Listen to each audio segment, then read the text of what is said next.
Hello students, स्वागत है आपका मेरे यूट्यूब चैनल अर्बन क्लासेस पर। तो अब तक हम पढ़ चुके हैं कि टेंसेज से हम पैसिव वॉइस कैसे बनाते हैं। अब हम पढ़ेंगे कि इम्पेरेटिव सेंटेंसेज से हम पैसिव वॉइस कैसे बनाते हैं। तो चलिए शुरू करते हैं। सबसे पहले इम्पेरेटिव सेंटेंसेस क्या होते हैं? जिन सेंटेंसेस में कोई कमांड या ऑर्डर दिया गया हो या फिर कोई सलाह दी गई हो या रिक्वेस्ट की गई हो, वो हमारे इम्पेरेटिव सेंटेंसेस होते हैं। जैसे कि मैं कहूँ दरवाज़ा बंद करो, यहाँ से निकल जाओ, तो ये क्या है? हमारे इम्पेरेटिव सेंटेंसेस हैं। तो चलिए हम सबसे पहले देखते हैं ऑर्डर वाले सेंटेंसेस से हम पैसिव वॉइस कैसे बनाते हैं। तो सबसे पहले हम यूज़ करेंगे लेट, उसके बाद हम यूज़ करेंगे ऑब्जेक्ट, उसके बाद हम यूज़ करेंगे बी, और उसके बाद जैसे कि हम पैसिव वॉइस में यूज़ करते हैं यानी कि मेन वर्ब की थर्ड फॉर्म।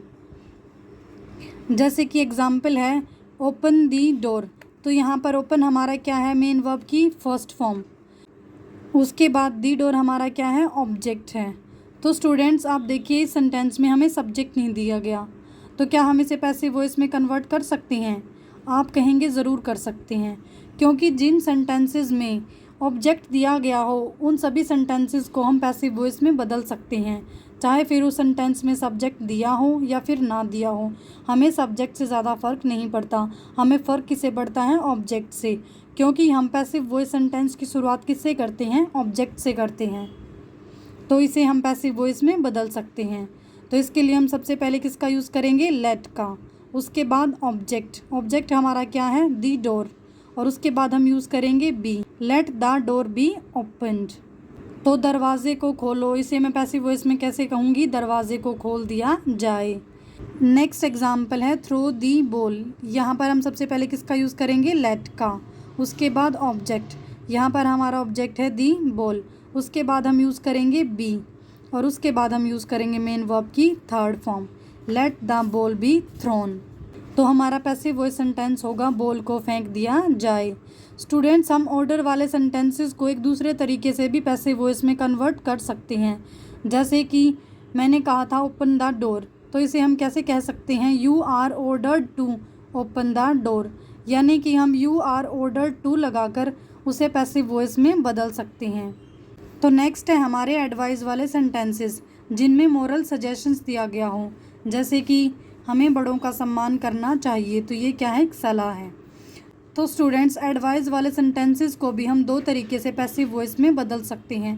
पहला तरीका क्या है? हम सबसे पहले किसका यूज़ करें? ऑब्जेक्ट का। उसके बाद हम यूज़ करें शुड, उसके बाद बी और मेन वर्ब की थर्ड फॉर्म। जैसे कि एग्जाम्पल है ओबे यूअर पेरेंट्स, तो इसे हम सबसे पहले किसका यूज़ करेंगे? ऑब्जेक्ट का। यहाँ पर हमारा ऑब्जेक्ट क्या है? Your parents. उसके बाद हम यूज़ करेंगे शुड, उसके बाद बी, और उसके बाद हम यूज़ करेंगे मेन वर्ब की थर्ड फॉर्म यानी कि obeyed. Your parents should be obeyed.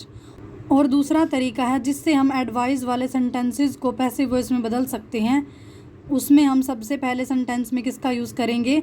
You are advised to, या फिर हम लिख सकते हैं यू आर आस्क्ड टू, मतलब कि तुम्हें सलाह दी जाती है। तो यू आर एडवाइज टू के बाद हम यूज़ करेंगे मेन वर्ब की फर्स्ट फॉर्म, और उसके बाद ऑब्जेक्ट। अब आप कहेंगे कि हम पैसिव वॉइस में तो हमेशा मेन वर्ब की थर्ड फॉर्म यूज़ करते हैं, तो यहाँ पर हमने मेन वर्ब की फर्स्ट फॉर्म का यूज़ क्यों किया? स्टूडेंट्स, यहाँ पर हमने क्या लिखा है? यू आर एडवाइज टू, और जो एडवाइज्ड है ये क्या है? हमारी मेन वर्ब की थर्ड फॉर्म है। तो जब एक सेंटेंस में हम मेन वर्ब की थर्ड फॉर्म का यूज़ कर चुके हैं तो उसका यूज़ हम दोबारा एक ही सेंटेंस में नहीं करेंगे, तो इसीलिए हमने यहाँ पर किसका यूज़ किया है? मेन वर्ब की फर्स्ट फॉर्म का, और उसके बाद हमारा ऑब्जेक्ट। तो इसी सेंटेंस को ओबे यूअर पेरेंट्स को अगर हम इस तरीके से सेकंड तरीके से पैसिव वॉइस में बदलेंगे तो क्या आएगा? यू आर एडवाइज्ड टू, उसके बाद हमारा जो सेंटेंस है यानी कि ओबे यूअर पेरेंट्स। नेक्स्ट एग्जाम्पल है do not insult your elders, तो इसे भी हम एडवाइस वाले तरीके से कन्वर्ट करते हैं। तो सबसे पहले हम यूज़ करेंगे यू आर एडवाइज्ड, और उसके बाद इसमें नोट है तो इसीलिए हम नोट का यूज़ करेंगे। उसके बाद हम यूज़ करेंगे टू, उसके बाद जो हमारा सेंटेंस है यानी कि insult your elders, you are advised not to insult your elders. तो स्टूडेंट्स, लास्ट है हमारे रिक्वेस्ट वाले सेंटेंसेस, यानी कि जिन सेंटेंसेस में रिक्वेस्ट की गई हो, जैसे कि आप मेरा यह काम कर देंगे, स्टूडेंट्स, रिक्वेस्ट वाले सेंटेंसेस की पहचान होती है कि उनमें ज़्यादातर प्लीज़ वर्ड का यूज़ होता है। तो हम रिक्वेस्ट वाले सेंटेंसेस को पैसिव वॉइस में बदलने के लिए किसका यूज़ करेंगे? यू आर रिक्वेस्टेड टू, और उसके बाद मेन वर्ब की फर्स्ट फॉर्म, और उसके बाद ऑब्जेक्ट। एग्जाम्पल है सिट डाउन प्लीज़, तो यहाँ पर किसका यूज़ किया है मैंने? प्लीज़ का। तो ये हमारा रिक्वेस्ट वाला सेंटेंस है। तो इसे हमें पैसिव वॉइस में बदलने के लिए किसका यूज़ करना होगा? यू आर रिक्वेस्टेड टू, और उसके बाद मेन वर्ब की फर्स्ट फॉर्म यानी कि सिट डाउन। तो you are requested to sit down. तो नेक्स्ट सेंटेंस है हेल्प मी, तो इसमें हमने क्या कहा है? मेरी मदद कीजिए। तो ये भी क्या है? रिक्वेस्ट वाला सेंटेंस है। अब अगर आपको मदद की ज़रूरत है तो आप किसी को ऑर्डर तो नहीं दोगे, उससे रिक्वेस्ट ही करोगे कि मेरी मदद कीजिए।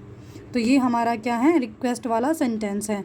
और इसे कन्वर्ट करने के लिए हम यूज़ करेंगे यू आर रिक्वेस्टेड टू, और उसके बाद हमारा जो सेंटेंस है इनकी हेल्प मी। तो you are requested to help me. Students, अब ये 2 क्वेश्चंस आपके लिए होमवर्क हैं। सबसे पहले रिस्पेक्ट दी एल्डर्स। अब ये हमारा कौन सा सेंटेंस है? एडवाइस वाला सेंटेंस है, और इसके लिए मैंने आपको 2 रूल्स बताए थे। आप किसी भी रूल से इसे पैसिव वॉइस में कन्वर्ट कर सकते हैं। नेक्स्ट है गिव मी सम वाटर। तो इन दोनों का आंसर आप कमेंट बॉक्स में ज़रूर लिखें। आज के लिए इतना ही। जय हिंद।